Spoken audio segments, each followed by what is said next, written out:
Hello friends, आज की हमारी कहानी है बहू रानी। सिर्फ पति से नहीं, उसके परिवार से भी तुम्हारा गठबंधन हुआ है। मम्मी जी, आज मेरी फ्रेंड ने हमें डिनर पर इनवाइट किया है। आप हमारे लिए रात का खाना मत बनाना। लेकिन बेटा, आज राहुल आ रहा है और कल सुबह चला जाएगा। तुम्हें तो बताया था हम डिनर साथ में करेंगे। मम्मी, आप सब तो हैं, फिर हम रात को घर ही तो आ रहे हैं, तब मिलेंगे, कहकर सोनिया कल्याणी की पूरी बात सुने बिना अपने कमरे से चली गई। कल्याणी जी ने बेटे बहू को कभी घूमने फिरने से मना नहीं किया था, ना ही उन्हें कोई आपत्ति थी। बस वह चाहती थी कि आज वह घर पर रहे, क्योंकि उनका छोटा बेटा राहुल निशान और सोनिया की शादी के बाद पहली बार हॉस्टल से आ रहा था। शादी के समय उसके पेपर्स होने वाले थे, इसलिए वह अपने भाभी के साथ वक्त नहीं बिता पाया था। सोनिया की शादी कल्याणी जी के बेटे निशांत से हुई थी। कुछ ही महीने हुए थे। कल्याणी जी सोनिया को बेटी से प्यार देती थी।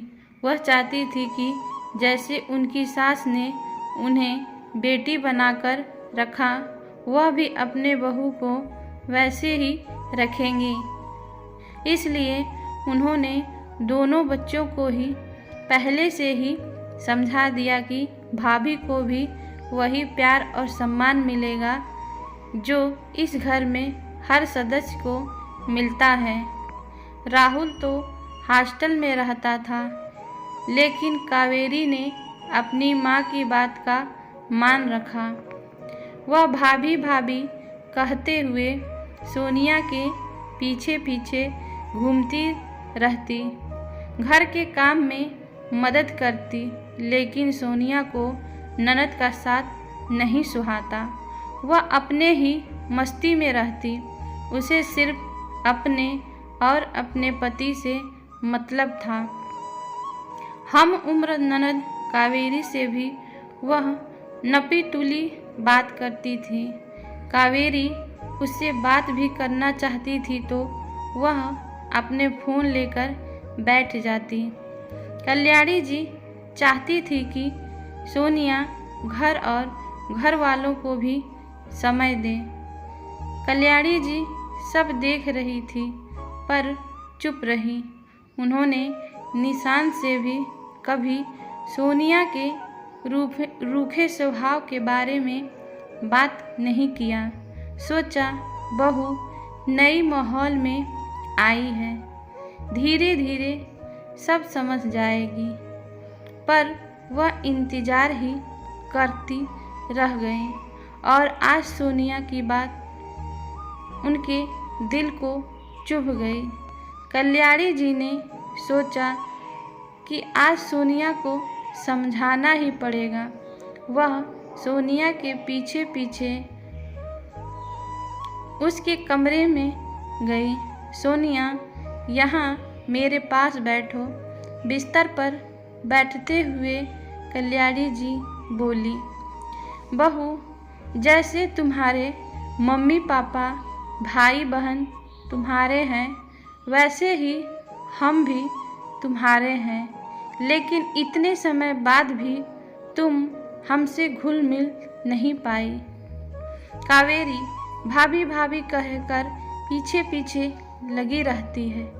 हम तुम्हें बेटी से प्यार देते हैं, कोशिश करते हैं कि तुम्हें कोई कमी ना हो, फिर भी तुम अलग अलग रहती हो। अगर हमसे कोई गलती या चूक हुई है तो बेझिझक कह सकती हो। प्रश्न भरी आंखों से उन्होंने सोनिया को देखा। नहीं मम्मी जी, ऐसी कोई बात नहीं है। तो फिर तुम उखड़ी उखड़ी क्यों रहती हो? शादी दो लोगों के गठबंधन के साथ साथ दो परिवारों का गठबंधन है, लेकिन तुमने अपने आप को निशान तक सीमित कर दिया। क्या इस घर के प्रति तुम्हारी जिम्मेदारी नहीं है? तुम्हें यहाँ साल भर होने वाले हैं, लेकिन तुमने इस घर के सदस्यों को अभी तक दिल से स्वीकारा नहीं है। बहू पति के साथ साथ उसके परिवार से भी तुम्हारा गठबंधन हुआ है। तुम अपनी जिम्मेदारियों से मुंह नहीं मोड़ सकती। मैं यह नहीं कह रही कि तुम घर से बाहर मत जाओ या अपनी इच्छाएं पूरी ना करो, पर घर वालों की खुशी का ख्याल रखना भी ज़रूरी है ना। राहुल एक दिन की छुट्टी लेकर तुमसे मिलने आ रहा है। तुम ही घर पर नहीं रहोगी तो उसे कैसा लगेगा? बहू रिश्ते दोनों तरफ से निभाए जाते हैं। एक तरफा रिश्ता ज़्यादा दिनों तक नहीं टिकता। तुम समझ रही हो ना मैं क्या कहना चाहती हूँ? जी माँ जी, मैं अच्छे से समझ गई। अब आपको शिकायत का कोई मौका नहीं दूंगी। सोनिया ने फ़ोन उठाया। काव्या, हम आज नहीं आ पाएंगे। आज मेरे देवर आ रहे हैं। सॉरी यार। चलिए माँ जी, आज राहुल की पसंद का हम दोनों मिलकर खाना बनाएंगे। भाभी, मैं भी, कावेरी भी चहकते हुए बोली। हाँ हाँ, हम तीनों मिलकर बनाएंगे। कल्याणी जी सोनिया की बात सुनकर मुस्कुराने लगी। आज सचमुच उनकी बहू का अपने परिवार के साथ प्यार और विश्वास, अपनेपन का गठबंधन हुआ है।